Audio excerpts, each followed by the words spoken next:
The first thing I think you need to understand is that these people that you're comparing yourself to, you don't really know very well. And what that means is that you see their shiny outside, but you don't see the reality of their life. And so what you're...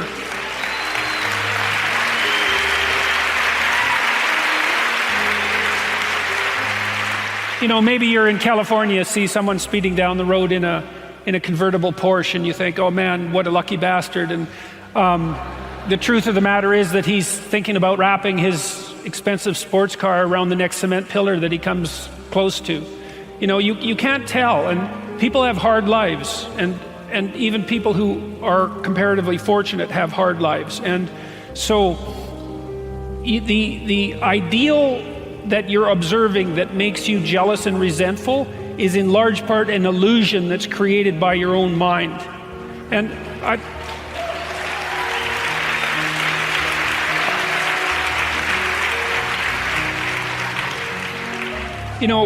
can give you just one example. I know a fair number of extremely wealthy people, and most of the people I happen to know are people who've made their money themselves.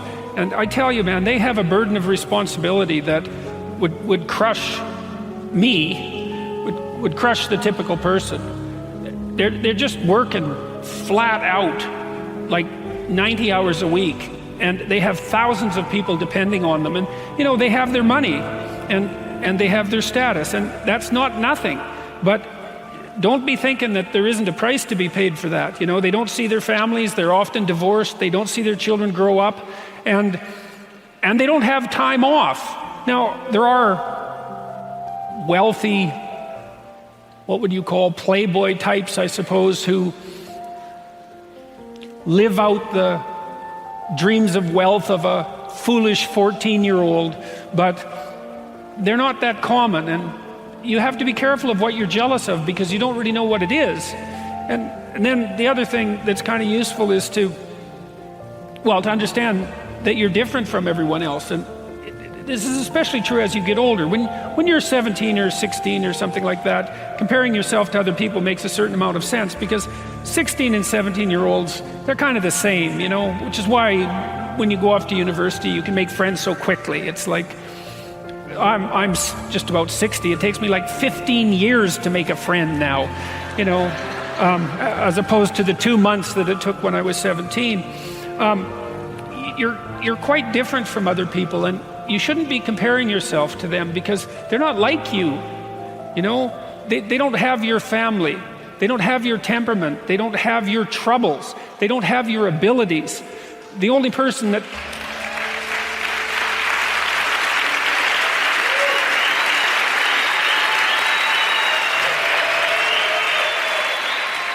The only person that has those is you. And this is why one of the rules, I think it's rule 4, is compare yourself to who you were yesterday and not to who someone else is today. And see, that's a game you can win, because you could be a little better today than you were yesterday. And that's a good thing. You're a little better. That's a good thing. And no doubt there are some things that you could improve. If you sit and meditate for any length of time about what you're not doing optimally, answers will spring to mind. You have to be humble and wise enough to understand that you might have to aim pretty damn low, especially in those places where you're not functioning well. And it might be so embarrassing that you can't bring yourself to fathom that that's actually who you are. But Jung described the fool, the archetypal figure of the trickster and the fool, as the precursor to the savior, to the redeemer. And that's an unbelievable bit of wisdom, because what Jung meant was that to put yourself together, which is to follow the path of redemption, to follow the redeemer. If the redeemer is a type of personality that you could in fact be inhabited by or manifest, then the first steps towards that is to allow yourself to be a fool, right? It's because you don't know what you're doing. You have to admit that. And there's going to be a loss of ego or destruction of ego, arrogant ego that necessarily accompanies that. But you need the loss of that arrogant ego because it's precisely what's interfering with your movement forward. It's part of the adversarial process, mythologically speaking, that stops moral progress. You're too proud of who you think you are to notice what you're like so that you could change properly. You don't want to sacrifice that part of yourself. It's probably associated with some delusion that helps you maintain, what would you say, a positive, although very fragile self-image, in the absence of genuine effort. You'll discover a little bit more about your potential as you discover who you are, especially the darker parts of yourself, because then you discover your potential for mayhem. There's some real utility in that. A discovery that you're dangerous. It's such a useful discovery. It's actually something that strengthens you, because the first thing that a realization like that can in fact produce is the ambition to incorporate that danger into a higher order personality, that dangerousness into a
disorder personality, and that can make you implacable. That can make you someone who can say no when you need to say no. That can make you someone who won't avoid necessary conflict. And so that's unbelievably useful. You're moving through life and you have a plan or a dream and it shatters. Someone dies or a relationship breaks apart, or you have a terrible upset in your career, or you become ill in some unexpected way. Then everything around you falls apart and you plunge into a chaotic underworld. The belly of the whale. Yeah, that's exactly right. Yes, exactly that. And then maybe you stay there, because it isn't necessarily the case that people get out.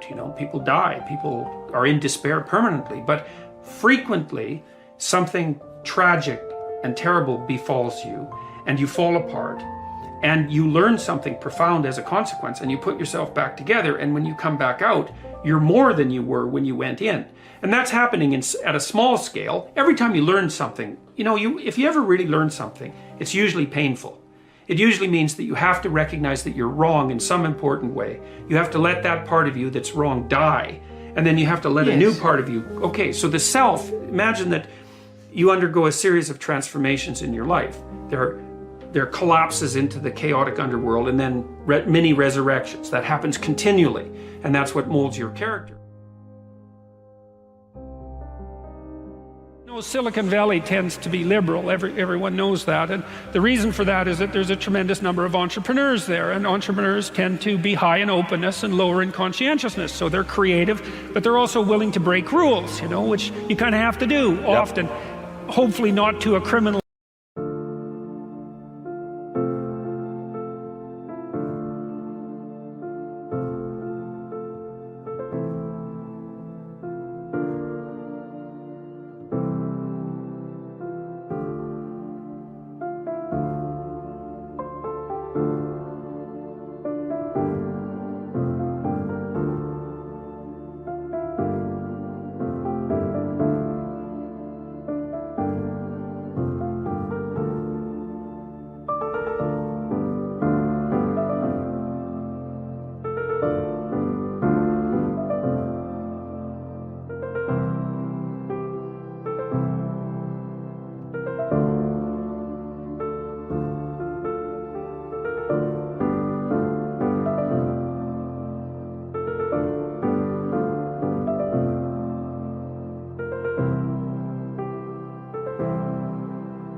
extent, but you have to, well, it's tricky when you're trying to establish something new, because look at a company like Uber, they had to bend the rules to be successful. And those companies that have rented those scooters out and put them on the streets everywhere, they just kind of went ahead and did it. It's not something an orderly person would do, because they'd ask for permission, whereas the people who started these scooter rental companies just said, well, what'll happen if we put them everywhere? And the answer was, that seemed to work. But you have to have a rule-breaking proclivity in order to manage that.